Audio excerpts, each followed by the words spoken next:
Pozdrav svima ljudi, Johnny Motherfucker ovdje. U ovom klipu ću vam pokazati kako da ocjenite svoj računar. Pa da počnemo ljudi. Idemo u start. Idemo na kompjuter, idemo desni klik properties. I idemo ovdje gdje piše rating. Vidite, tu gdje piše rating. Moj računar je već ocjenjen, ali ponovo ću da uradim da vam pokažem. Idemo tu. I vidite, idemo ovdje. Rerun the assessment. Tu. I sad on sve sam će da odradi. Znači ima jedno 4-5 puta da vam ugasi i upali ekran, ali on će to sve sam da odradi i na kraju će vam odrediti prosječnu ocjenu svog računara.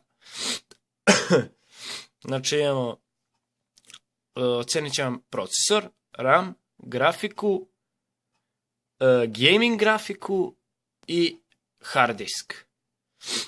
Znači, moja ocjena je bila 5,1 prošli put, sad ćemo da vidimo, možda se nešto popravilo, možda ne znam, mada ne vere, ali dobro.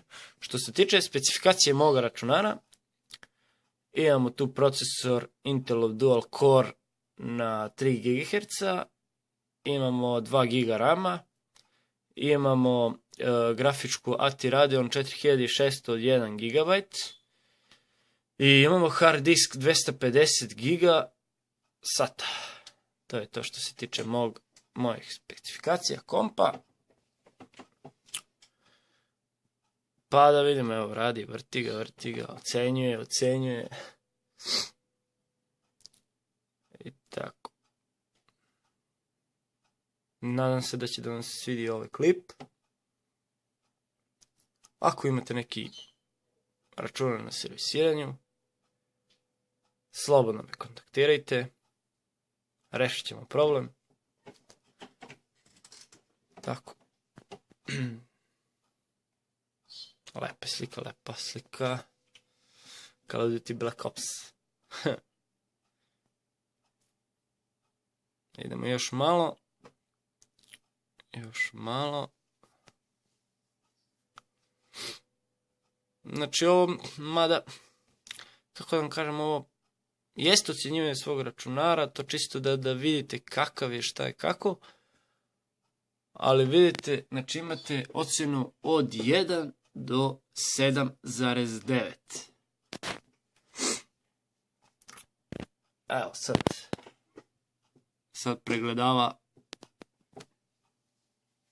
ovaj procesor, performans procesora. Sad ćemo da vidimo. Evo, privodi kraju polako. Inače, nemojte ništa raditi dok on ovo odradi. Znači, nemojte ništa ulaziti negdje ili nešto. No, pustite ga samo, znači, da odradi to i posle normalno. Vidite kako je odmah izbledela ova traka i sve to. On sve to pregledava. Znači, sad će da vrati kako je bilo i reći će vam ocjenu. Samo da završi.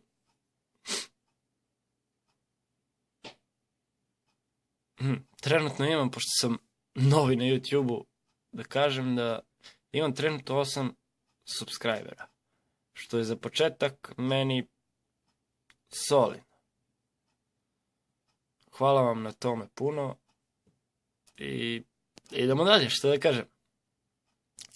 Evo, završava.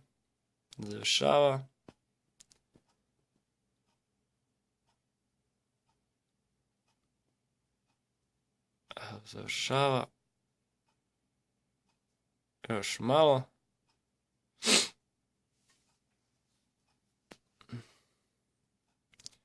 Možda se ne vidi baš lepo jer snimam telefonom, ali naručit ću neku kameru uskoro i bit će lepši kvalitet slike, naravno.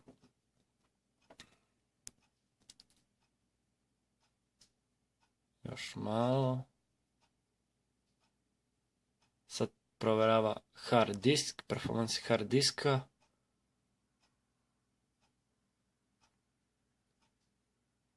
I on nam ovdje ocenjuje najnižu ocjenu.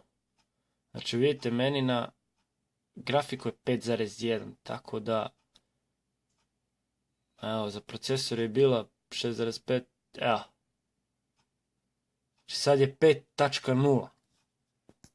Znači morat ću izgleda da promenim termalnu pastu na grafičkoj. Da vidim šta je to što je spustilo 0.1, ali dobro. Inače, to je to što se tiče ovog klipa. Ako vas je svideo, like, share i subscribe. Hvala vam što ste gledali. Pozdrav ljudi!